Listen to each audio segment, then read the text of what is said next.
आप सभी को प्रणाम। महाराष्ट्र राज्य हिंदी साहित्य अकादमी की इस 75 व्याख्यान की श्रृंखला में एक बार पुनः मैं मनीष मिश्र आप सभी का यहाँ पे स्वागत करता हूँ। जैसा कि आप लोगों को मालूम है कि आज़ादी के अमृत महोत्सव के उपलक्ष्य में हमने ये सुनिश्चित किया अकादमी की तरफ से कि हम देश भर के 75 विद्वानों का व्याख्यान 75 साल 75 व्याख्यान की श्रृंखला में डिजिटल फॉर्म में अपने विद्यार्थियों, अध्ययन अध्यापन से जुड़े लोगों, उन तमाम साथियों के लिए उपलब्ध कराएं और बाद में यही व्याख्यान जो है पुस्तकाकार रूप में भी अकादमी की तरफ से प्रकाशित की जाएगी। तो इसी श्रृंखला में आज हमारा 15वां व्याख्यान है और श्रोत विद्वान के रूप में आज हमारे साथ हैं बनारस हिंदू विश्वविद्यालय में अंग्रेजी विभाग के प्रोफेसर भाई देवेंद्र कुमार जी। मैं सर का परिचय दूं कि आप मूलतः हरियाणा के हिसार जिले में स्थित जुगलाना गांव के रहने वाले हैं।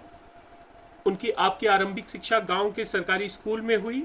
उसके बाद आपने बीए अंग्रेजी ऑनर्स डीएन कॉलेज हिसार और अंग्रेजी साहित्य में एमए, एमफिल और पीएचडी कुरुक्षेत्र विश्वविद्यालय से आपने किया। कुछ वर्षों तक आप राजकीय महाविद्यालय भट्टू कला, जिला फतेहाबाद, हरियाणा में अंग्रेजी के प्राध्यापक रहे। उसके बाद वर्ष 2008 में आपका चयन काशी हिंदू विश्वविद्यालय वाराणसी उत्तर प्रदेश के अंग्रेजी विभाग के कला संकाय में प्राध्यापक के रूप में हुआ और वहाँ पे आप वर्तमान में प्रोफेसर के पद पर कार्यरत हैं। सर के 20 से अधिक शोधालेख देश विदेश की तमाम प्रतिष्ठित पत्र पत्रिकाओं में प्रकाशित हो चुके हैं। प्रकाशित कृतियों में, पुस्तकों में सबसे महत्वपूर्ण आपका काम जकड़ी लोकगीतों को लेकर रहा, जो कि हरियाणा की ज़मीन से जुड़ा हुआ काम था। उन गीतों के संकलन का the unknown voices, a translation of folk songs of south Haryana, इसी शीर्षक से आपकी किताब जो है अंग्रेजी में प्रकाशित हुई और बाद में केंद्रीय हिंदी संस्थान ने इसमें रुचि दिखाई और उनके आर्थिक सहयोग से ये पुस्तक जो है हिंदी में भी प्रकाशित हुई। और इसी कार्य के लिए आपको जो है हरियाणा गौरव पुरस्कार भी वहाँ की राही संस्था द्वारा प्रदान किया गया। आप ह्यूमैनिटीज़ और सोशल साइंसेज के सबसे शीर्ष शोध कार्यों की संस्था भारतीय उच्च अध्ययन केंद्र शिमला के एसोसिएट भी आप रहे। और सर जो है आज हमारे बीच उसी जकड़ी गीतों को लेके, उसके स्त्री पक्षधरता को लेके हमारे बीच अपना व्याख्यान प्रस्तुत करेंगे। मैं बड़े आदर और सम्मान के साथ आदरणीय प्रोफेसर देवेंद्र जी को आमंत्रित करता हूं कि आप आएँ और अपना व्याख्यान यहाँ पे प्रस्तुत करें।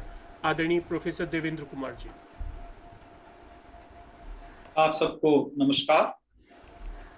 सबसे पहले तो इस व्याख्यान श्रृंखला जो आज़ादी का अमृत महोत्सव के तहत हो रही है और जिसका संयोजन डॉक्टर मनीष मिश्र, मेरे छोटे भाई की तरह जो हैं, वो कर रहे हैं महाराष्ट्र हिंदी साहित्य अकादमी के तहत, इस व्याख्यान माला में मुझे आमंत्रित करने के लिए मैं महाराष्ट्र हिंदी साहित्य अकादमी और डॉक्टर मनीष मिश्रा का बहुत धन्यवाद करता हूं।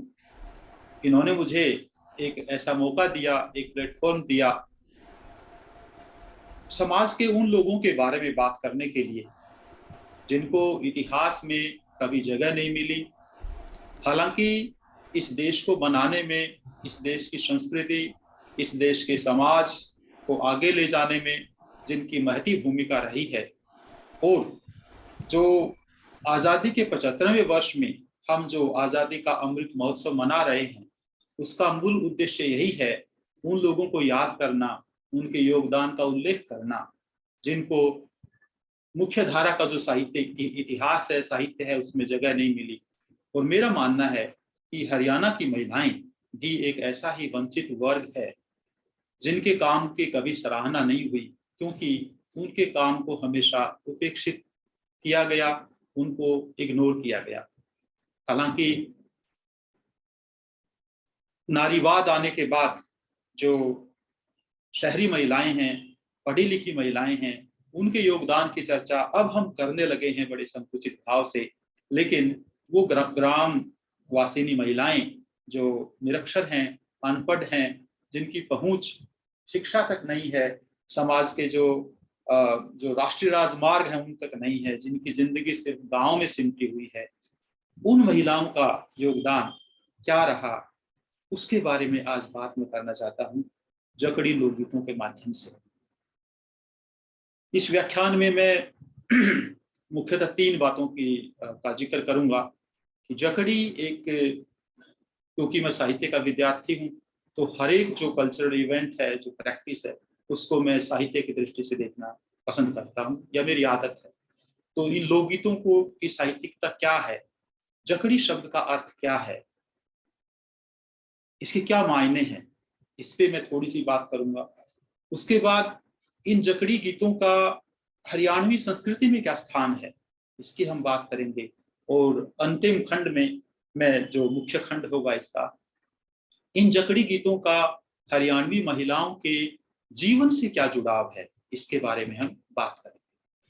तो मैं अगर जकड़ी शब्द का जिक्र करूं, तो उससे पहले आपका ध्यान एक कहावत और एक गीत की पंक्ति की ओर दिलाना चाहता हूं। भूल गई राग रंग, भूल गई जकड़ी, भूल गई राग रंग, भूल गई जकड़ी, 3 चीज याद रहेगी, नून तेल लकड़ी। ये कहावत पूरे उत्तर भारत में प्रचलित है। सभी भाषाओं, उपभाषाओं में किसी न किसी रूप में आपको मिल जाती है, जो जीवन के द्वंद्व को दिखाती है कि जब जीवन का द्वंद्व, इसके संघर्ष आपके ऊपर हावी हो जाते हैं, तो आप जीवन के जो बाकी राग रंग हैं, जो जकड़ी हैं, गीत हैं, उनको आप भूल जाते हैं। और दूसरा एक गीत जो मेरी माँ कभी कभी गुनगुनाती थी, पूरा गीत उनको याद नहीं था, लेकिन एक ही लाइन जैसे वो कहती थी कि जकड़ी ने खा गई मकड़ी, मकड़ी ने खा गया ज्ञान, मेरा री मन गाने ने। इस गीत का और छोर मुझे नहीं पता, क्योंकि मेरी माँ को भी नहीं पता था। बहुत जगह मैंने पता करने की कोशिश की, नहीं पता चला। लेकिन इस एक पंक्ति में ही जकड़ी शब्द का जो प्रयोग हुआ है, वो बड़ा एक हमारा ध्यान आकर्षित करता है, क्योंकि इसी जकड़ी शब्द का प्रयोग पहले वाली कहावत में भी हुआ है। तो दोनों को अगर आप देखें, तो एक निष्कर्ष ये निकलता है कि जकड़ी कोई ऐसी चीज है जो गीत संगीत से जुड़ी हुई है, जो कोई फॉर्म है, कोई विधा है गीत की, एक प्रकार का गीत है। तो ये जो जकड़ी गीत हैं, इन पे मैं आज बात करना चाहता हूँ।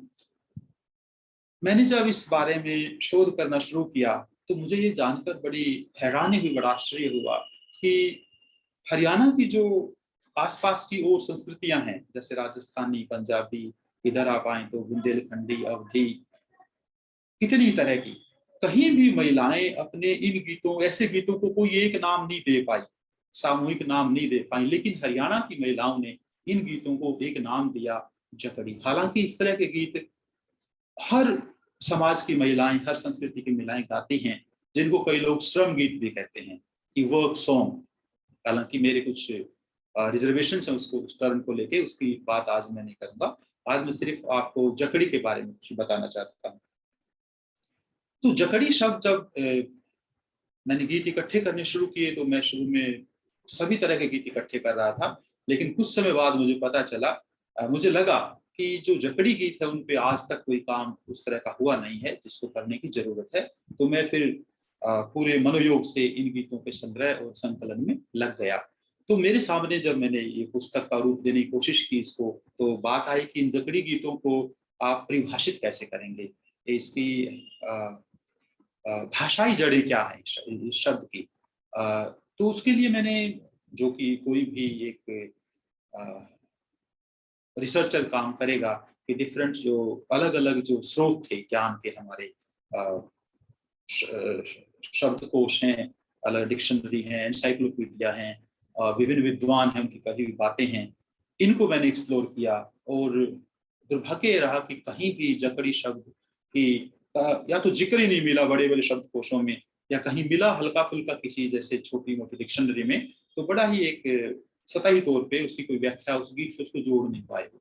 तो फिर मैंने चौथा स्रोत इसमें जोड़ा, वो था हरियाणवी महिलाएं खुद, जो इन गीतों को गाती हैं। तो उन माताओं बहनों से मैंने पूछा कि भी आप के लिए जकड़ी गीत क्या हैं। तो उन्होंने जो जवाब दिए उनका मैं जिक्र करूंगा।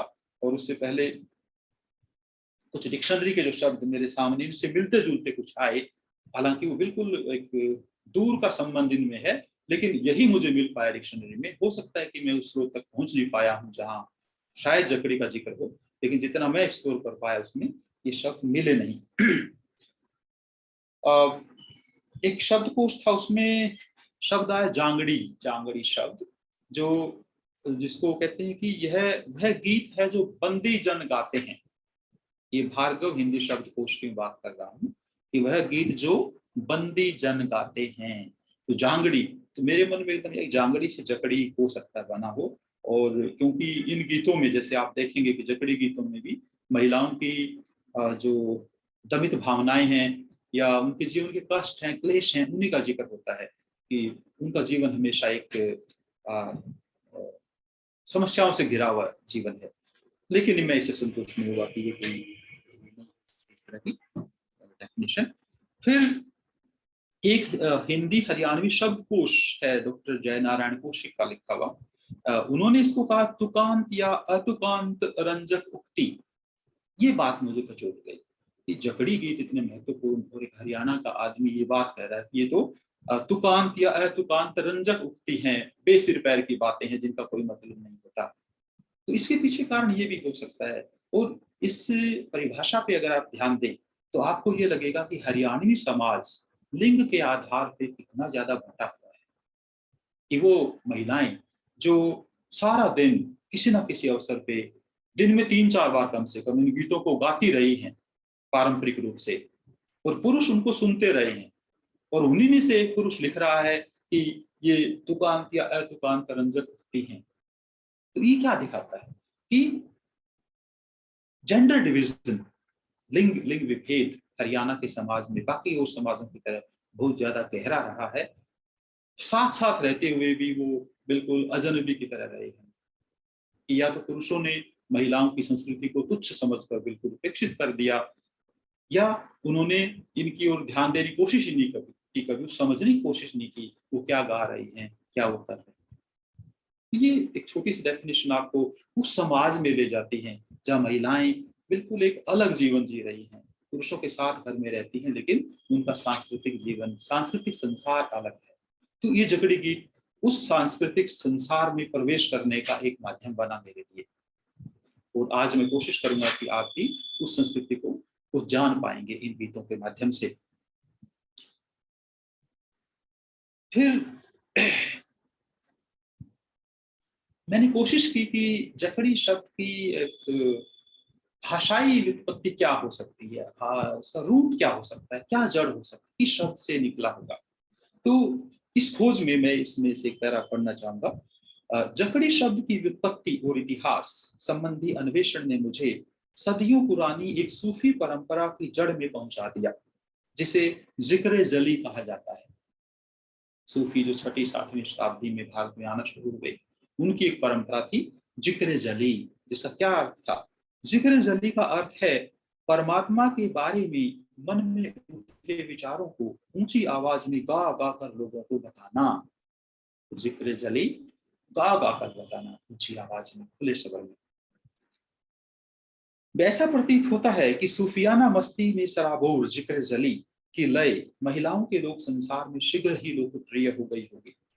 जिक्र शब्द की लोक यात्रा, अब जली शब्द को छोड़ दें, जिक्र शब्द को पे अगर फोकस हम करें तो लगता है कि जो जकड़ी शब्द आज हम हरियाणा के कॉन्टेक्स्ट में यूज कर रहे हैं, इसका रूट हो सकता है कि वो सूफी परंपरा का शब्द जिक्र रहा हो। और जो बिगड़ते बिगड़ते जिक्र शब्द की लोक यात्रा जिक्री, जकरी, जखड़ी, जकड़ी आदि से होती हुई हरियाणा में जकड़ी तक आ पहुंची होगी, ये संभव है। कालांतर में 16वीं और 17वीं शताब्दी में गुरु नानक देव, सीतम जी, काजी मोहम्मद, अखो जी, समय सुंदर जी, बहवल दास आदि भक्त कवियों ने अपने भक्ति संदेश जनता में प्रचारित करने के लिए उस समय महिलाओं के मध्य लोकप्रिय जकड़ी विधा का आश्रय लिया। ये बड़ी रोचक चीज है कि जब भक्ति साहित्य में आप आते हैं तो जकड़ी शब्द का प्रचुर शब्द प्रयोग आपको मिलता है कि फला कवि की जकड़ी, फला भक्त की जकड़ी, और ये आपको दादू संप्रदाय में ज्यादा मिलता है। और इधर एक लोक कवि हुए हैं जन गोपाल। लोक कवि जन गोपाल की जकड़ियां तो इतनी लोकप्रिय हुई कि कहा जाने लगा, ये कहावत ही प्रसिद्ध हो गई कि सकल जगत व्यापक भई जकड़ी जन गोपाल की। भारत के पश्चिम तटीय कोंकण क्षेत्र में गणेश पूजा के समय जाखड़ी नामक सामूहिक नृत्य किया जाता है। इस संदर्भ में जाखड़ी शब्द की व्युत्पत्ति एक मराठी क्रिया शब्द जखड़ने से हुई मानी जाती है। मराठी में जखड़ने का अर्थ है किसी व्यक्ति या वस्तु को जकड़ लेने की क्रिया। जाखड़ी नृत्य के बारे में प्रसिद्ध है कि यह दर्शकों को मंत्रमुग्ध कर लेता है और वे इसे एकटक देखते रहते हैं। जकड़ी शब्द का प्रयोग, ये सूचना मुझे मेरे सहकर्मी है यहाँ मराठी विभाग में डॉक्टर पड़वल, उन्होंने ये सूचना मुझे दी थी, उनका धन्यवाद करता हूँ। किताब में उनका नाम मैंने दिया हुआ है। तो जकड़ी शब्द का प्रयोग सूरदास के पदों और बिहारी के दोहों में भी यत्र तत्र देखने में आया है। उपयुक्त संदर्भ सिद्ध करते हैं कि जकड़ी शब्द का प्रयोग कोंकण से लेकर गुजरात, राजस्थान, ब्रज, हरियाणा और अवध क्षेत्र तक गीत संगीत की एक विधा के लिए 6ठी-7वीं सदी में सूफियों के भारत में प्रवेश से ही प्रचलन में रहा है। तो जकड़ी शब्द का व्यापक प्रयोग इन क्षेत्रों में हुआ है, हिंदी भाषी प्रांतों में। जकड़ी का सूफी उद्गम, सूफियों से इसका लोक में प्रचार और लोक से पुनः इसका भक्त कवियों के हाथों धार्मिक रूपांतर और एक बार फिर से हरियाणा में इसकी लोकगीत के रूप में प्रस्थापना स्वयं में किसी रोमांचक यात्रा वृत्तांत से कम रोचक नहीं है।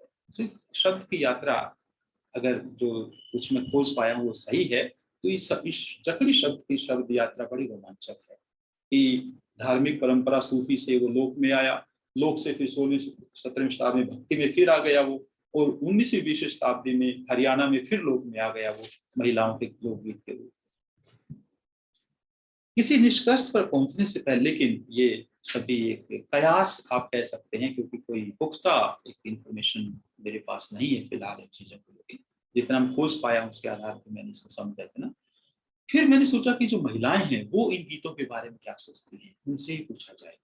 तो जितनी महिलाओं से मैंने पूछा, उनका कहने का मतलब यही था कि जकड़ी गीत आम गीत होवे हैं, आम गीत होवे, सामान्य गीत, कोई विशेष गीत नहीं। ये उनका तरीका है गीतों को अलग अलग करने का।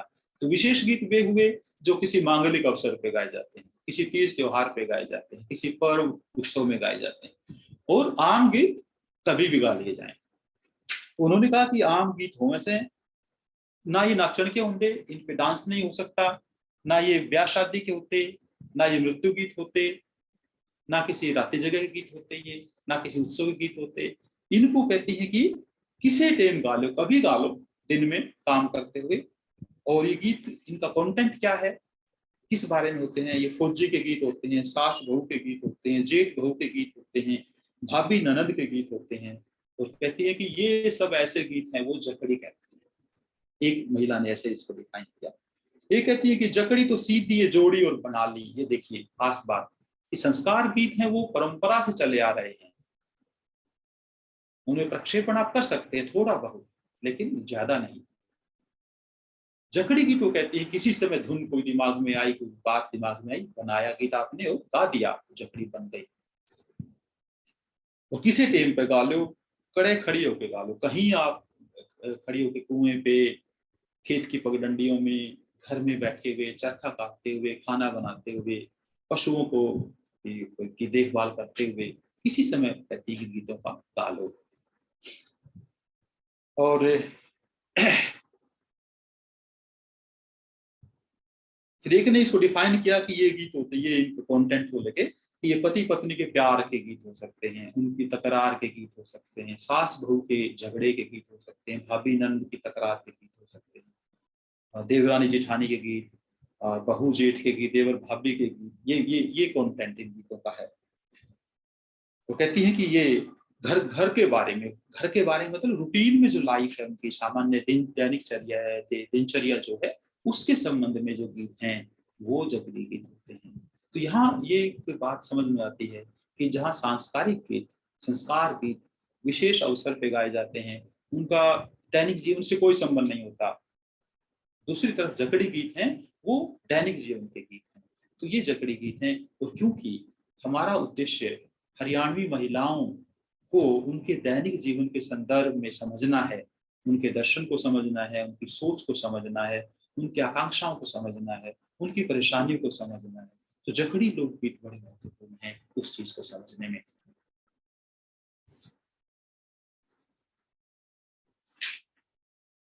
तो एक विधा के रूप में, लोकगीतों की विधा के रूप में जैसे हम इसको देखें, तो हरियाणा में जितने तरह के लोकगीत हैं उनको समझना पड़ेगा। फिर हम उसका स्थान निर्धारित करते हैं कि जकड़ी लोकगीत हरियाणा के तमाम लोकगीतों में कहाँ स्थित होते हैं, उनका क्या, किस कॉन्टेक्स्ट में वो होते हैं।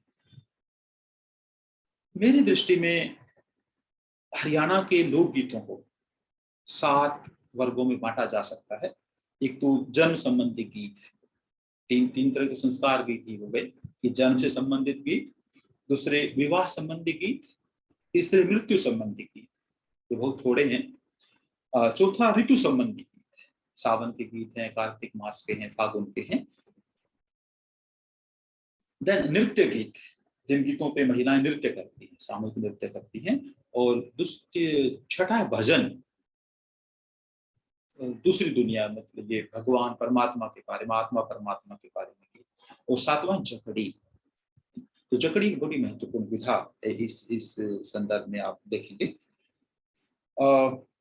लोकगीत के रूप में जकड़ी नामक विधा के अंतर्गत आने वाले गीत अपने आप में विशेष हैं। अब इन गीतों की विशेषता क्या है, इसकी ओर मैं आपका ध्यान आकर्षित करना चाहूंगा कि सच में देखा जाए तो जकड़ियों की सरलता, सादगी और स्पष्टता और अनअलंकारिता ही इन्हें विशेष बनाती है। ये तो हालांकि सभी लोकगीतों की विशेषता होती है, लेकिन जकड़ी लोकगीतों में ये विशेषता आपको ज्यादा देखने में आती है। वो क्या है, इनकी सरलता, इनकी सादगी, इनकी स्पष्टता और इनकी अनअलंकारिता। अलंकरण कुछ नहीं है, कोई बड़े बड़े बिंब इसमें यूज नहीं किए गए, कोई अलंकारों के बोझ से भी दबे हुए नहीं है, बड़े सीधे साधे, बड़े स्पष्ट है। ये जकड़ी लोकगीतों की विशेषता है। जकड़ी लोकगीत सीधे सपाट और बिना किसी दुराव छुपाव, लाग लपेट के साधारण भाषा में रचे बसे होते हैं। लोकगीतों के श्रोता भी रचयिता के समान ही एक सी सामाजिक शैक्षणिक पृष्ठभूमि से होते हैं। तो इन गीतों को महिलाएं बनाती हैं, वही गाती हैं, एक सी उनकी पृष्ठभूमि है, एक से उनके अनुभव है, इसलिए इनमें अलंकारों का तो लगभग अभाव ही होता है। इसके अतिरिक्त लोकगीतों की अन्य विधाओं की अपेक्षा जकड़ी यथार्थ के ज्यादा समीप हैं। अब ये बात हमें समझनी जरूरी है कि ये गीत यथार्थ के ज्यादा नजदीक हैं, दे आर मोर रियलिस्टिक। क्योंकि अगर ये भी कल्पना लोक में घूमते रहेंगे जैसे कि संस्कार गीत घूमते हैं, तो हमें इन गीतों को गाने वाली महिलाओं की वास्तविक स्थिति के बारे में नहीं पता चलेगा। अब इन गीतों का महत्व क्या है, इनकी यथार्थता में है कि वो यथार्थ जीवन से जुड़े हुए हैं, उन्हीं की भाषा में सीधे सपाट हैं, संवाद की तरह है। तो इसमें ज्यादा संभावना है कि हमें उन महिलाओं के बारे में सटीक पुख्ता जानकारी मिल सके जो इन गीतों से मिलती है, मेरा ऐसा मानना है। इनमें कल्पना लोक की बात न होकर दैनिक जीवन की वास्तविक घटनाओं व पात्रों का चित्रण होता है। इन लोकगीतों में सास ससुर व पति क्रमशः कौशल्या, दशरथ या राम, मर्यादा पुरुषोत्तम राम के अवतार न होकर जीते जागते इसी लोक के हाड़ मांस के पुतले नजर आते हैं। बड़ी महत्वपूर्ण बात है। संस्कार गीतों में सास कौशल्या जैसी नजर आती है, ससुर दशरथ जैसे नजर आते हैं, और पति मर्यादा पुरुषोत्तम राम जैसे नजर आते हैं। तो जकड़ी गीतों में वही तीनों पात्र हाड़ मांस के पुतले चलते फिरते आपको नजर आएंगे, क्योंकि वो यथार्थ चित्रण है जो रोजमर्रा की दिनचर्या में कदम कदम पर पेश आने वाले निर्णय लेने के अवसरों पर सामाजिक सांस्कृतिक मर्यादाओं और मान्यताओं के जटिल जाल में उलझे शक्ति संतुलन को अपने अपने पक्ष में झुकाते प्रतीत होते हैं।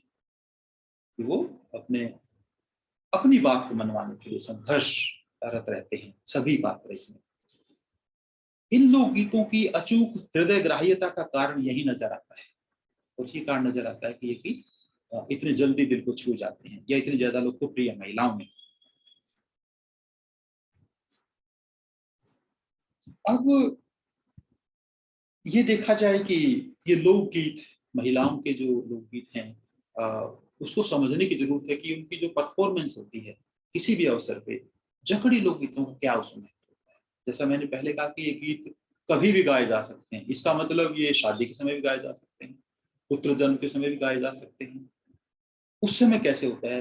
अमूमन हरियाणा में जैसे मान लीजिए शादी का अवसर है, कोई विशेष अवसर है, तो उसमें महिलाएं इकट्ठी होंगी। शुरू में सात सात मंगल गीत गाएंगे। सात बड़ा शुभ माना जाता है हिंदू संस्कृति में, तो सात गीत वो गाएंगी या फिर 9 गाएंगी विषम संख्या में, या ज्यादा नहीं कि 5 गाएंगी। और ये इतने पूरे होते फिर कोई महिला कह देगी भाई अब ये बहुत हो गए, अब 2-4 जकड़ी गा लो, कि इन गीतों को अब छोड़े, बहुत हो गए, अब 2-4 जकड़ी गा लो। वो जकड़ी गाती हैं जरूर, ये देखिए पता नहीं उनके क्या मनोविज्ञान क्या काम करता है वहां, कि अपनी बात कहने के लिए उस संस्कार गीतों की तत्काल बात जकड़ी गाती हैं, जो उनके जीवन के यथार्थ से जुड़ी है। और फिर 5-7 जकड़ी गाने के बाद जितना समय उनके पास होता है, उसके बाद फिर वो खड़ी हो जाती है और नृत्य करती है और फिर अपने अपने घर वो चली जाती हैं। अमूमन ये देखने में आया है हरियाणा में, जब भी महिलाएं इकट्ठी होती हैं किसी विशेष अवसर पे किसी घर में, तो इस तरह से वो परफॉर्म करती है। तो संस्कार गीतों में आप देखिए कि कल्पना पर कल्पना के पुट चढ़ाती स्त्रियां जकड़ी के क्षेत्र में आते ही यथार्थवादी हो जाती है। यह उनका यथार्थवाद देखने में आता है। कल्पना लोक में विचरण होता भी है तो क्षण मात्र। ज्यादातर जकड़ियों का ताना बाना पारिवारिक संबंधों के इर्द गिर्द बुना गया है। लगभग सभी जकड़ियों की विषय वस्तु हरियाणवी समाज में महिलाओं की स्थिति का यथार्थवादी चित्रण प्रस्तुत करती हैं। मांगलिक गीत जहां एक ओर पितृसत्ता का अतिरंजित महिमामंडन करते जान पड़ते हैं, वहीं दूसरी ओर जकड़ियां हरियाणवी समाज में व्याप्त विविध संबंधों के बनते बिगड़ते समीकरणों की व्याख्या स्त्री के दृष्टिकोण से प्रस्तुत करती हैं। ये बड़ी महत्वपूर्ण बात है, इसकी मैं चर्चा आगे करूंगा विस्तार से, कि इसमें दृष्टिकोण है महिलाओं का। जकड़ी लोकगीत में मुख्य पात्र या मुख्य प्रस्तोता प्रायः एक स्त्री ही होती है, जो अपने युवा जीवन की विभिन्न अवस्थाओं के अलग अलग पड़ाव पर खड़ी प्रतीत होती है। सामान्यतः इन लोकगीतों में स्त्री के कुंवारेपन से लेकर उसके मातृत्व पद को पाने तक की विविध परिस्थितियों की झलक देखी जा सकती है। ज्यादातर जकड़ियों में वह महिला पात्र बहन, बेटी, पत्नी, ननद, बहू, देवरानी, भाभी, प्रेमिका, नवविवाहिता आदि विभिन्न भूमिकाओं में नजर आती है और भूमिका विशेष के कारण उपजे अपने नजरिए से तथ्य को प्रस्तुत करती हैं।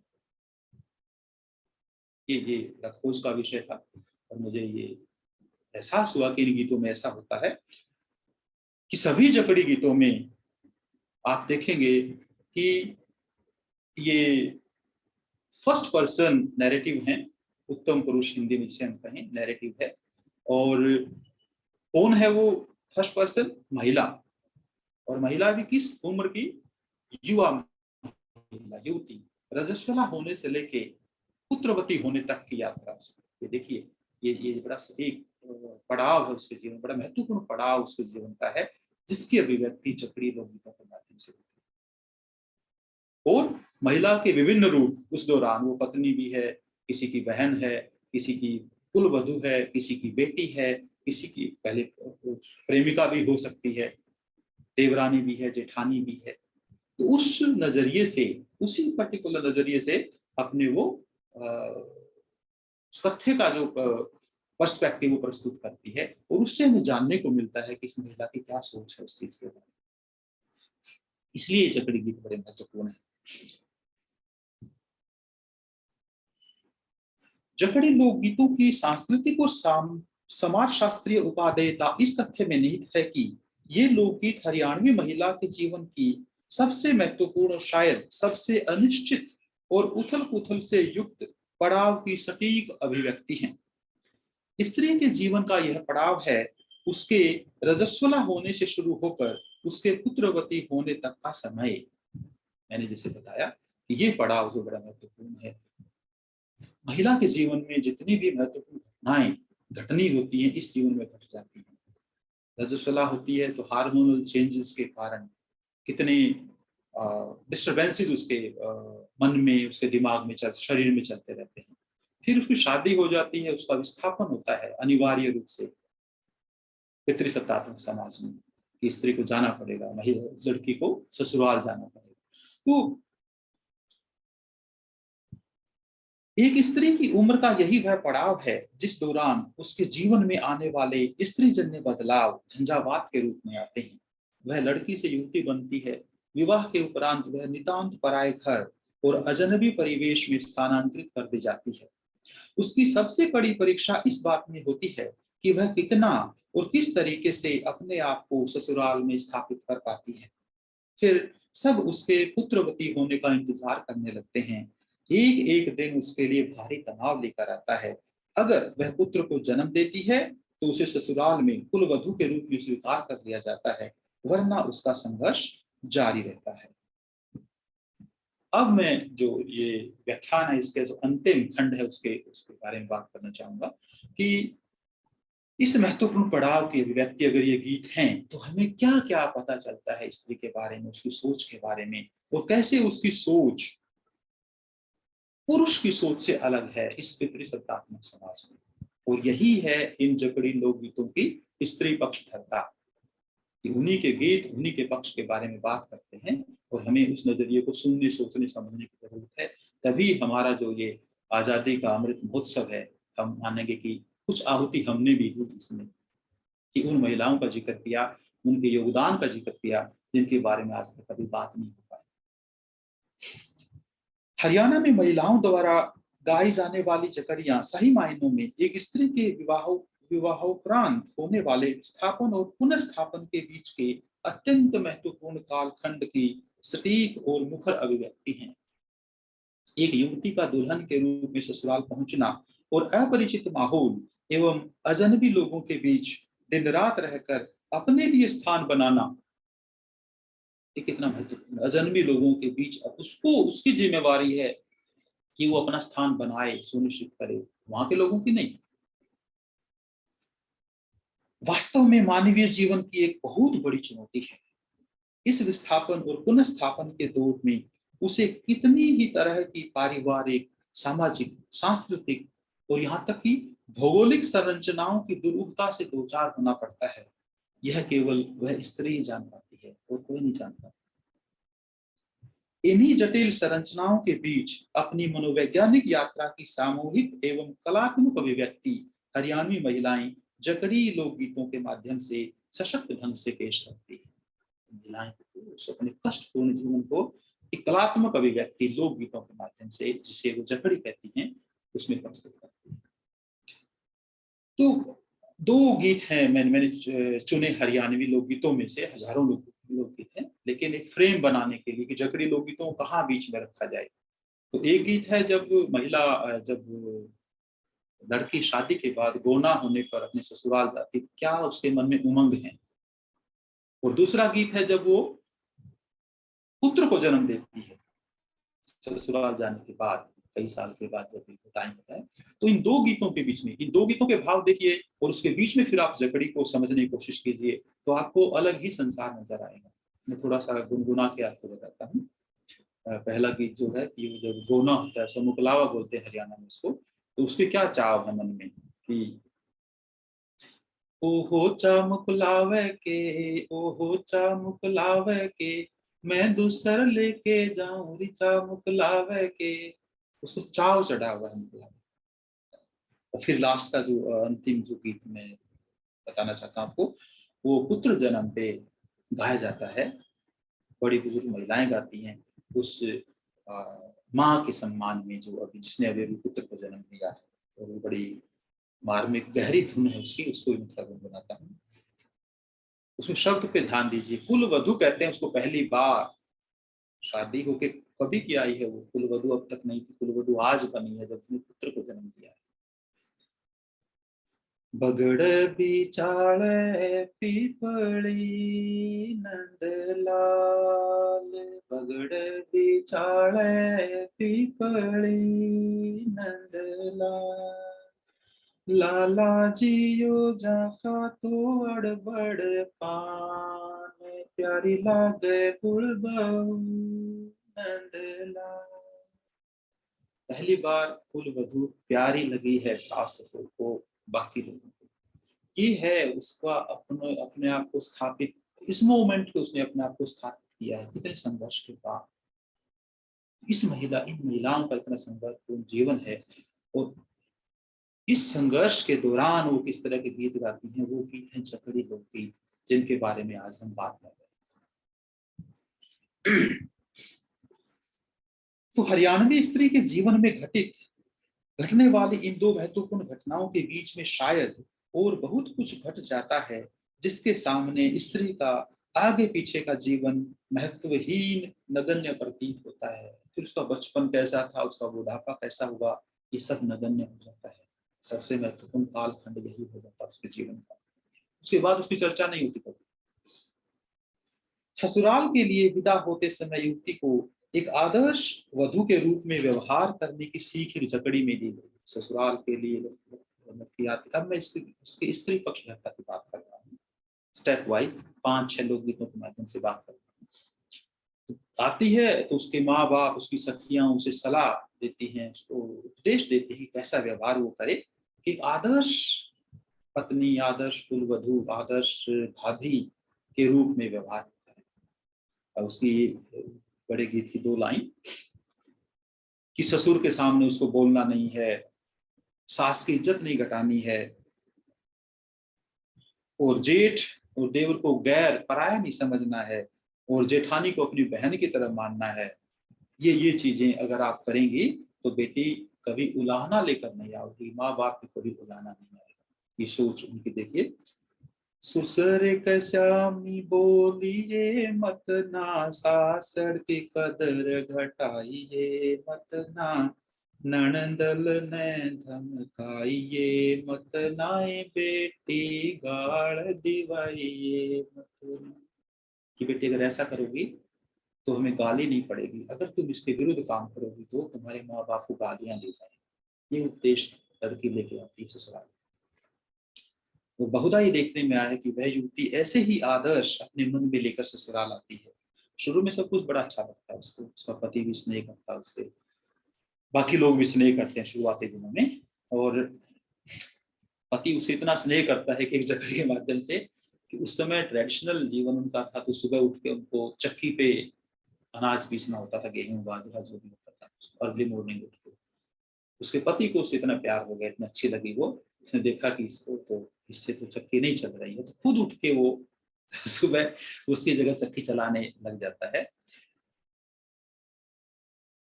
तो एक दिन क्या हुआ कि सास ने उसको देख लिया कि बेटा, बहू सो रही है, बेटा चक्की चला रहा है।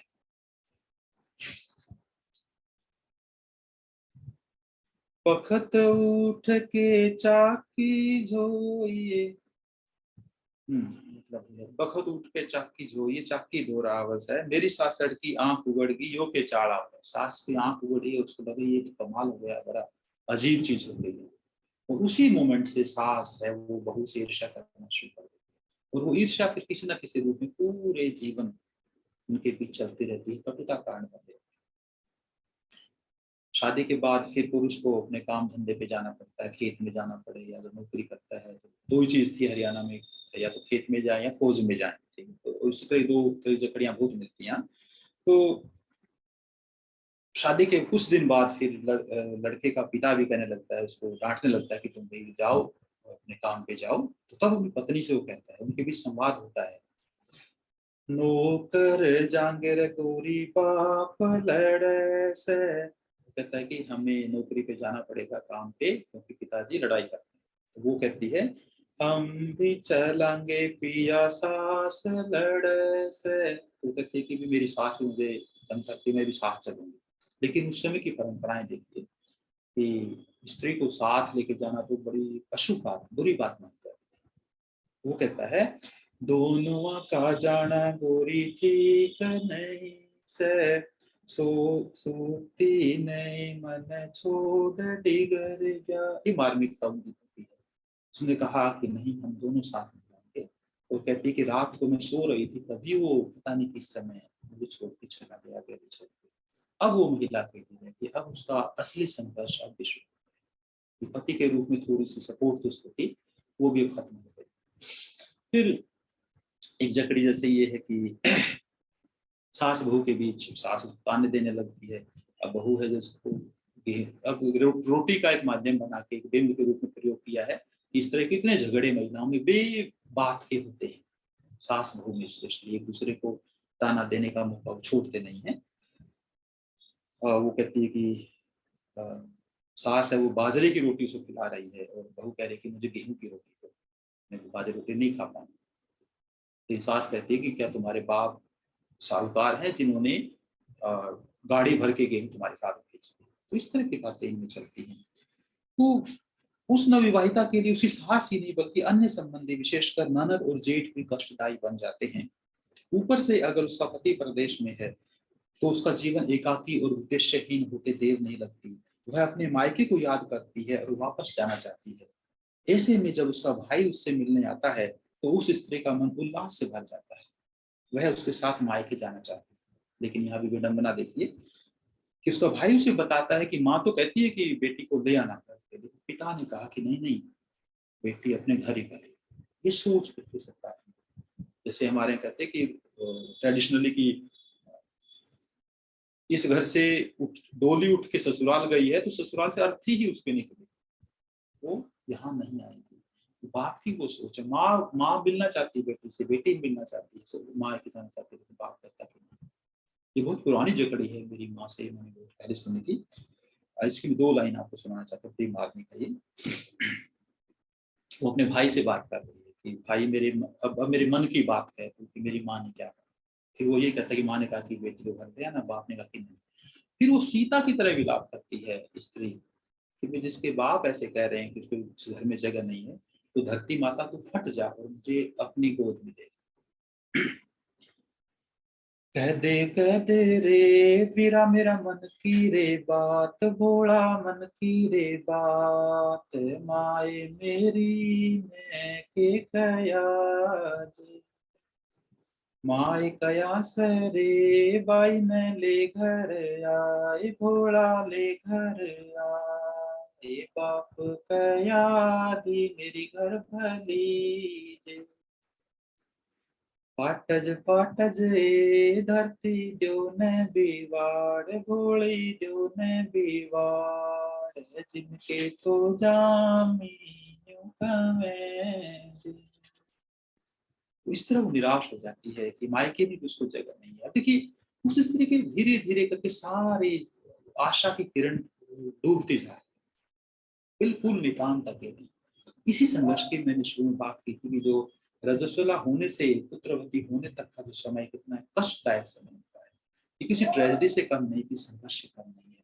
लेकिन फर्क सिर्फ इतना है कि इसका डॉक्यूमेंटेशन नहीं हुआ, इस पे कोई कहानी, कोई गीत इस तरह का है, कोई नॉवल इस तरह का लिखा नहीं गया कि ये बात चर्चा में नहीं आई। लेकिन महिलाओं के संसार में ये बात रही जकड़ी गीतों से। फिर शीघ्र ही उसके इंतजार होने लगता है कब वो माँ बनेगी, जल्दी से जल्दी माँ बने। लोग उसको नजर देखते हैं उसको कि वो कहेगी, खबर दे किसी दिन की मैं हाँ गर्भवती हूँ, मैं माँ बनने वाली। ये भी उसके ऊपर एक मानसिक परेशानी का कारण था। उसका पति एक बार कहता है, एक लाइन में दे रहा हूँ, फिर कोटन के जमफर आड़ी, सब छोरी लाल खिलान। उसका पति कह रहा है कि तू ये श्रृंगार की घूमती रहती है, अपनी यौवन में मदमस्त रहती है, तुम्हें पता है तुम्हारी उम्र की लड़कियां अपनी गोद में बेटे खिला रही है, तुम्हारा क्या है? अब वो देखिए ये भी उसी के ऊपर जिम्मेवारी है, महिला के ऊपर। और एक दिन उसका पति कह देता है, कठोर हो जाता है कि वो दूसरी शादी कर लेता है। कहता है ना तेरे छोरा रे गोरी ना, भूल गया इसकी, वैसे सुना देता हूँ। ना तेरे छोरा रे गोरी ना तेरे छोरी, दिल्ली शहर में छोरी सुथरी सी गोरी छोरी, सुथरी सी छोरी रे गोरी लियानी जरूरी, उसका हो जा रे छोरी गोरी छोरा। कि अब मैं दूसरी शादी करूंगा, दिल्ली शहर में मैंने लड़की देख ली, बड़ी सुंदर है वो, उसको मैं लेके आऊंगा और वो मुझे लड़का और लड़की पैदा करके देगी जो तुम नहीं देख। और इस तरह सोच उसके घर में आ जाती है। और सोच आने पे तो पता है क्या होता है, वो घर से एक तरह से निष्कासित भी हो जाती है। उसकी जगह खत्म हो जाती है। तो हरियाणवी समाज में स्त्रियों की दयनीय स्थिति के पीछे ऐसे ही सामाजिक सांस्कृतिक कारण रहे हैं जिनकी परिणति स्त्री के निर्वासन, हत्या या मजबूरन आत्महत्या के रूप में होती रही है। तो महिला ऐसे मौके पे या तो घर छोड़ के निकल जाती थी, या मायके में पड़ी रहती थी, गालियां खाती रहती थी, या ससुराल में एक कोने पड़ी रहती थी, या आत्महत्या तक कर देती थी। वो इजिएस्ट वे था उनके लिए आत्महत्या करना, कुएं में गिर जाना, आग लगा देना, फांस से। सो कॉमन थिंग्स, कोई चर्चा भी नहीं करता, कोई माइंड नहीं करता था उन बातों। लोकगीतों की ये तो बड़ी उनके जीवन में कष्ट की बात है। दूसरा लोकगीत, अगर जकड़ी को हम एक एकेडमिक पर्पज से देखें, रिसर्च,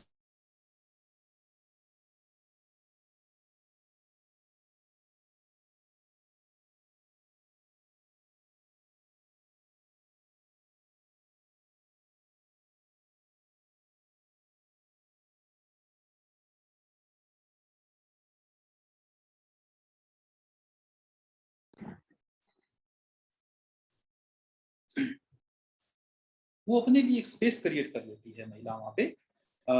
उन गीतों में उनका उसका आत्मनिरीक्षण, आत्मविश्लेषण, एक आलोचनात्मक दृष्टि से वो अपने आप कैसे देखती है, ये एक बड़ी महत्व, बड़ी बड़ी बड़ी इंटरेस्टिंग चीज है, बड़ी रोचक चीज है यहाँ कि इन जकड़ियों में वह एक मेरी बेबस, दलित, प्रताड़ित और अभागी नारी के रूप में ही नहीं, बल्कि एक ऐसी सशक्त महिला के रूप में सामने आती है जो विपरीत परिस्थितियों में भी धैर्य बनाए रखती है। दुर्गम मार्ग होने पर भी वह अपने स्वभावजन्य इच्छाओं को पूरा करने का प्रयास करती है। तमाम सामाजिक सांस्कृतिक बंधनों के बीच रहते हुए सामूहिक अपेक्षाओं और व्यक्तिगत रुचियों के बीच सामंजस्य स्थापित कर देती है कि क्या एक्सपेक्टेशंस उससे हैं समाज के और उसकी अपनी इच्छाएं क्या हैं, उनमें सामंजस्य स्थापित करना, यही जीवन का निचोड़ है, यही जीवन की सफलता है। क्या बैलेंस कैसे बनाते हैं? तो महिला इसमें बैलेंस, कुछ महिलाएं, सभी नहीं, कुछ उसमें बैलेंस भी बना लेती है, या गीतों के माध्यम से एक संभावना दिखाती हैं वो कि ऐसा हो सकता है। या यूं कहें कि ये जकड़ियां उस स्त्री को से हमारा परिचय कराती हैं जिनमें आत्मनिरीक्षण, आत्मलोचन का साहस होता है, जो अपनी छल कपट, झूठ को स्वीकार करने में नहीं झिझकती। वे छल कपट, वे झूठ जो पितृसत्तात्मक समाज में अपना अस्तित्व बनाए रखने के संघर्ष में उसके लिए हथियार का काम करते हैं। These are the weapons of the weak. Scott कहते हैं कि दिमाग, कमजोर आदमी का हथियार क्या है? झूठ बोलना, कपट करना, कनिंगनेस, स्लाइनेस। तो एक कमजोर आदमी को ये चीजें हथियार के रूप में प्रयोग करनी पड़ती हैं, और स्त्रियां तो पारंपरिक रूप से कमजोर मानी गई हैं, रही हैं, तो वो इन चीजों का प्रयोग करती हैं अपने बचाव के लिए।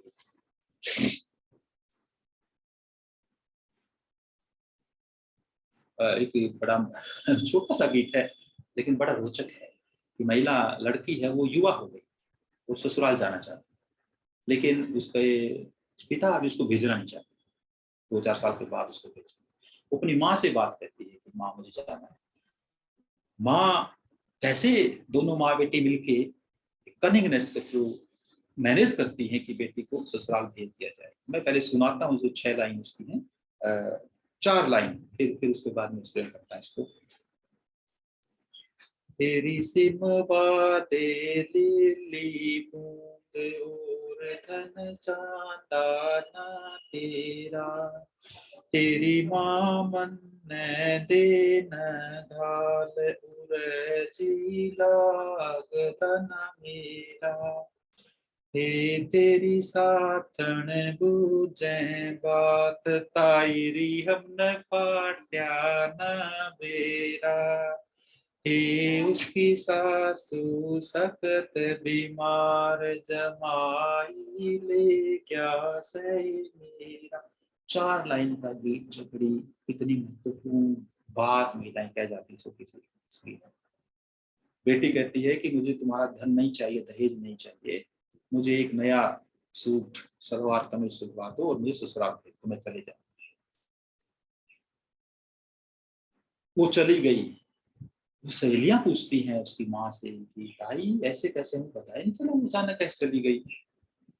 उसकी माँ कहती है कि बेटी उसकी सास बड़ी सख्त बीमार थी और मेरा जमाई आके उसको चुपके से ले गया। तो वास्तविकता ये थी कि माँ ने जमाई को संदेश भेजा और चुपके से बेटी को भेज दिया। ये कन्वीनियंस, ये एक फीमेल बॉन्डिंग की जैसे हम बात करते हैं main stream literature, female bonding, ये माँ बेटी के बीच की बॉन्डिंग। और फिर कितनी सत्तात्मक समाज को कैसे ये डिफाई करती हैं, उसके नॉर्म्स को कैसे डिफाई करती हैं। ये महिलाएं, इनको नहीं पता इन चीजों का, जो थ्योरेटिकल बात हम करते हैं, लेकिन अपने अनुभव से ये चीजों को जानती हैं और ये करती हैं और अपने गीतों में उनको प्रकट करती है।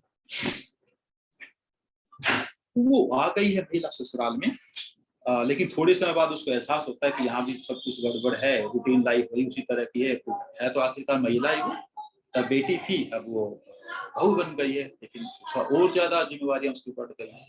खेत में जाना होता है, खेत में जाना नहीं चाहती, तब वो क्या करती है कि झूठ मूठ का ड्रामा कर देती है, अपनी सास से लड़ पड़ती है और ससुर बीच में आके उसकी सास को लाठी मार देता है, डंडा मार देता है कि बहू से क्यों लड़ रही है, लेकिन वही बहू बहाना लेके रोने लगती है कि मुझे मार दिया। और शाम को उसका पति घर आता है तो जो गले लग के रोने लगती है, तो पति के गुस्से से बचने के लिए कि भाई वो आई क्यों नहीं खेत में, गुस्सा है उसको, लेकिन वो पहले ही ड्रामा कर देती है कि ऐसे ऐसे मुझे तुम्हारे पिता ने पीटा है। और बेटा गुस्से में बाप से पूछता है कि आपने क्यों उसे मारा, तब बाप जब कहता है कि बेटा मैंने तो तुम्हारी माँ को डंडा मारा, तो वो कुछ कहा भी नहीं, तब तक बात आई गई हो जाती है। तो ये कनिंगनेस जो है, होता है, जो छल कपट है, ये इनके जीवन का एक पार्ट, किसी के जीवन का भी, जो वंचित समाज है उसके जीवन का ही पार्ट होते हैं। ये अध्ययन का एक विषय है।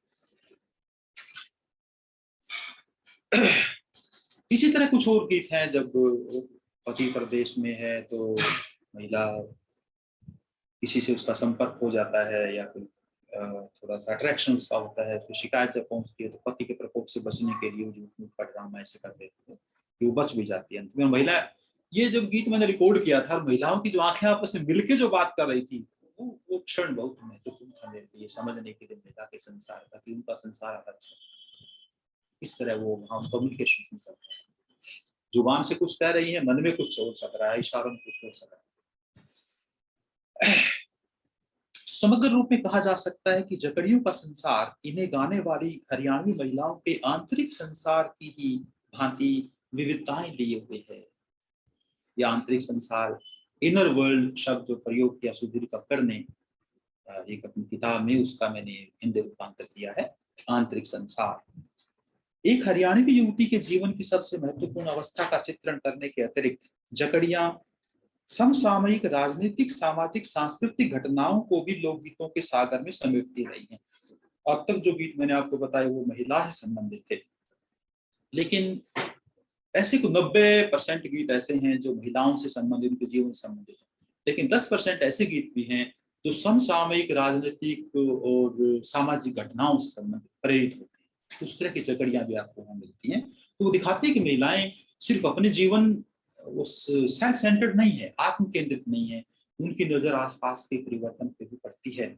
जैसे यदि किसी को देश की आजादी से लेकर गांधी, नेहरू, जिन्ना, सुभाष, इंदिरा गांधी, चीन और पाकिस्तान के साथ युद्ध, चौधरी बंसीलाल जो चीफ मिनिस्टर हरियाणा के थे, फिर नसबंदी इमरजेंसी के दौरान जो हुई, विद्युतीकरण, नहरीकरण, शराबबंदी आदि समसामयिक घटनाओं पर लोग की यथार्थवादी टिप्पणी देखनी हो तो जकड़ियों से बेहतर स्रोत शायद ही कोई मिले। इन सभी महत्वपूर्ण घटनाओं पे जकड़ी आपको हरियाणा में मिल जाएंगे। इसके अलावा सामाजिक कुरीतियों जैसे अनमेल विवाह, निरक्षरता, नशाखोरी, दहेज, लिंग भेद आदि पर करारा प्रहार करती जकड़ियां भी प्रचुर संख्या में उपलब्ध हैं, क्योंकि ये जो विकृतियां हैं समाज की, जो गलत परंपराएं, वो अल्टीमेटली महिला को ही प्रभावित करती हैं, तो वो उसको अभिव्यक्ति देती है अपने पर्सपेक्टिव से। इसके अतिरिक्त पालतू पशु, पक्षी, प्रेम संबंध, कृषि कार्य, सैनिक, मूर्ख, पेटू लोग आदि विषय भी महिलाओं के रचना संसार से छूटे नहीं रहे हैं। उन पे हास्य गीत भी बहुत आपको मिल जाते हैं इस तरह। लेकिन खास बात फिर वही है कि ये सभी गीत यथार्थवादी हैं, इनमें ग्राम्य जीवन का महिमा मंडन नजर नहीं आता। ग्राम्य जीवन कोई कल्पना लोक नहीं है, जो एक कवि के लिए कभी होता था, आजकल तो उनके लिए भी नहीं है।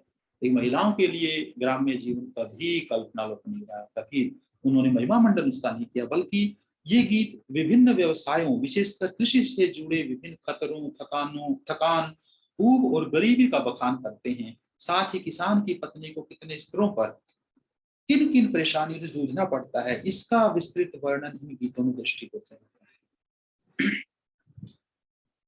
सबसे महत्वपूर्ण बात यह है कि जकड़ियों में कथ्य को मुख्यतः यथार्थवादी दृष्टिकोण से ही प्रस्तुत किया गया है। वासना का विषय हो, पर पुरुष या पर स्त्री संसर्ग, वैवाहिक मर्यादाओं का उल्लंघन आदि विषय को बड़े ही हास्यपूर्ण तरीके से निस्तारित कर दिया गया है इन जकड़ी गीतों में। कई गीतों में पति को पर पुरुष से गर्भवती पत्नी को स्वीकार करते हुए दिखाया गया है। ये महिला की इच्छा है, एक अल्टरनेटिव प्रस्तुत करती है वो मुख्य धारा के समाज के लिए। और आप देखेंगे तो मैं अभी एक्सप्लेन करता हूं इसको कि महिलाओं का जो वो दृष्टिकोण है वो ज्यादा आधुनिक है, ज्यादा तार्किक है बजाय पुरुष के संसार के। ऐसे जकड़ी गीत पुरुष प्रधान संस्कृति की सोच का ध्वंस करते प्रतीत होते हैं। ये गीत अंजना, पवन, राम, सीता आदि मिथकों के समानांतर लोक स्त्री की व्यावहारिक सोच का परिचय देते हैं। पुरुषों के गीतों, रागनियों आदि में तो विवाहित स्त्री को भोक्या ही माना जाता है। रागनी एक बड़ी महत्वपूर्ण विधा है हरियाणवी जनगीतों, लोकगीत नहीं है, वो पुरुषों के गीत हैं और उसमें पुरुषवादी संस्कृति को बढ़ावा दिया जाता है। और उनके अपोजिट आप जकड़ी को रख के देख सकते हैं। ये एक अध्ययन का बड़ा गंभीर विषय हो सकता है कि जकड़ी और रागनी, इनमें महिलाओं का चित्रण कैसे। लोकाचार में भी देवर जेठ के संबंध, उसके संबंध के साथ उसके संबंधों को नाजायज नहीं माना जाता, लेकिन जकड़ियों में हरियाणवी स्त्री ऐसी पुरुषवादी सोच का जोरदार ढंग से प्रतिकार करती है। एक गीत है, मैं उसको स्किप कर रहा हूँ, उसमें उसी का जिक्र है कि छोटे भाई ने अपने बड़े भाई की पत्नी को बुरी नजर डाली है। पत्नी जब शिकायत करती है तो पति कहते हैं कोई बात नहीं, मेरा छोटा भाई, इग्नोर करो। लेकिन वो कहती है कि आपको डूब के मर जाना चाहिए जो अपनी पत्नी के लिए ऐसी बात करो। ये पुरुष प्रधान समाज और स्त्री की सोच दोनों में डिफरेंस दिखा। इस संदर्भ में स्त्री की सोच ज्यादा तर्क संगत और आधुनिक कही जा सकती है। उसके अनुसार अविवाहित स्त्री को प्रेम का अधिकार है। स्त्री मानती है कि अविवाहित स्त्री को प्रेम का अधिकार है, जो उसे अपना पति चुनने का अधिकार है, लेकिन एक बार शादी हो जाने पर उससे पति के प्रति पूर्ण निष्ठा की अपेक्षा की जाती है। दूसरी ओर पुरुष प्रधान समाज स्त्री की लैंगिकता पर अपना अधिकार समझता है। उसकी मर्जी से ही स्त्री को किसी पुरुष को अपनी अस्मिता सौंपने का अधिकार है।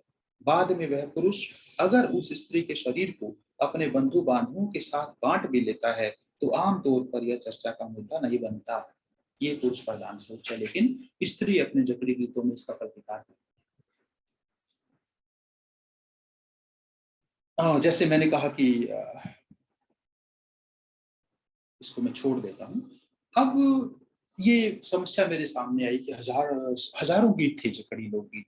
हालांकि पुस्तक में मैंने सैंपल के तौर पे 268 गीत ही रखे, लेकिन समस्या ये थी कि इन गीतों को का वर्गीकरण कैसे किया जाए, जो एक बहुत बड़ी समस्या होती है लोकगीतों के साथ। अचानक मुझे ख्याल आया कि हर गीत की का जो एक प्रस्तोता है या पर्सोना है वो एक औरत है, स्त्री है, जो अलग अलग रूपों में है, अलग अलग उसमें भूमिकाओं में है। तो उससे उससे मुझे आइडिया मिला कि अगर इन लोक गीतों को बेटी की जकड़ी, बहन बहन के रूप में अगर वो इसमें पर्सोना है, प्रेमिका के रूप में है, पत्नी के रूप में है, कुलवधू के रूप में है, तो 5 ये महत्वपूर्ण कैटेगरी मैंने बनाई, जिसमें 90% जकड़ी है वो सेट हो गई अच्छी तरह से, बिना किसी दोहराव के, बिना किसी ओवरलैपिंग के। और छठी कैटेगरी मैंने समसामयिक विषयों की जकड़ी के लिए रखी, मिसलेनियस, अतिरिक्त जकड़ियां जो हैं। तो इस तरह इस पुस्तक में मैंने इन गीतों को रखा। और संकलन के बात अगर मैं करूं तो आज के समाज में जब टेक्नोलॉजी हमारे जीवन का हिस्सा बन चुकी है, तो इन लोकगीतों का संग्रह करना कोई ज्यादा मुश्किल काम नहीं है। सबसे मुश्किल काम अब यही है कि पहले तो एक लोकगीतों के जानकार को के जानकार तक आपकी पहुंच हो, कैसे आप पहुंच बनाएं, और दूसरा फिर आप प्रयास करें अपना ऑडियो वीडियो सिस्टम लेके उसके पास जाएं। वरना वो जमाने भी थे जब देवेंद्र सत्यार्थी, रामनरेश त्रिपाठी, शंकर लाल यादव जैसे लोगों ने कितने कष्ट सहे। गांव गांव की यात्रा उन्होंने की, महीनों तक बिना किसी मौसम की परवाह किए हुए खतरों को उन्होंने अपने ऊपर सहा। जहां जीवन पे संकट उन्होंने अपने सहे, रूप बदलकर उन्हें जाना पड़ा, साधु के रूप में जाना पड़ा गीत इकट्ठे करने के लिए। लुटेरों से सामना हुआ शंकर लाल यादव जैसे लोगों का, कि जिनके पास पूंजी नहीं थी तो लुटेरों ने गुस्से में आके उनके जो कागज, सैकड़ों कागज जो घग्गर पार एरिया से वो गीत रिपोर्ट करके लिख के लेके आए थे महीनों के प्रयास के बाद, वो उन्होंने फाड़ दी और फेंक दी कीचड़ में। वो कष्ट, और आज हमारा जीवन देखिए कि हमें कोई कष्ट उस तरह का सहने की जरूरत नहीं है, हम काम कर सकते हैं।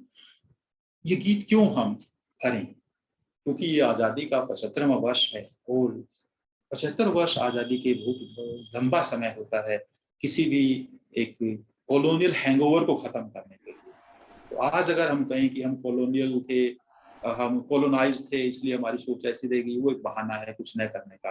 75 साल के बाद आप कॉलोनी के प्रभाव से खत्म को दूर कर सकते हैं प्रयास करके। तो आज हम अगर ये प्रण लें कि अपने अपने एरिया के जो लोकगीत हैं या और कोई लोक विधा है उसके संकलन का ही काम अगर हम कर लें, तो हमारा भी एक योगदान होगा। ये आज़ादी का जो एक अमृत महोत्सव हम मना रहे हैं, जो आज़ादी तो ऐसा है कि एक सतत प्रक्रिया है, वो कभी पूरी नहीं होती है, तो उसमें हम अपना योगदान इस तरह से दे सकते हैं। मैं तो ये मानता हूँ, ये मेरा छोटा सा योगदान था, और मुझे खुशी है कि डॉक्टर मनीष मिश्र ने मुझे याद किया इस मौके पर और आप लोगों के सामने अपनी बात रखने का अवसर दिया। धन्यवाद। धन्यवाद भैया। और निश्चित तौर पे जकड़ी गीतों को लेके एक बेहतर सोच और समझ के साथ हमारे जो विद्यार्थी हैं, शोधार्थी हैं, जो इस तरह के लोकगीतों पे काम कर रहे हैं, तो अलग अलग राज्यों के संदर्भ में भी जो काम हो रहे हैं, तो निश्चित तौर पे उनको एक परिपाटी मिलेगी, एक परंपरा मिलेगी जहाँ पे वो इन गीतों को देख सकते हैं। और मैं अपने तमाम साथियों को बताना चाहूँगा कि ये सारे लोकगीत की जो किताब है जकड़ी शीर्षक से, ये ऑनलाइन अवेलेबल है, पीडीएफ फॉर्म में ये आपके लिए अवेलेबल है। आप गूगल करेंगे तो आपको ये पूरी की पूरी किताब पीडीएफ फॉर्म में मिल जाएगी। साथ ही भाई देवेंद्र जी के बहुत सारे यूट्यूब के वीडियोस हैं जो इससे गीतों से संबंधित हैं, इनके गीतों के संकलन की परिपाटी से जुड़े हुए हैं। तो आप डॉक्टर देवेंद्र कुमार या जकड़ी गीतों के माध्यम से यूट्यूब पे इस तरह के तमाम वीडियोस को देख सकते हैं।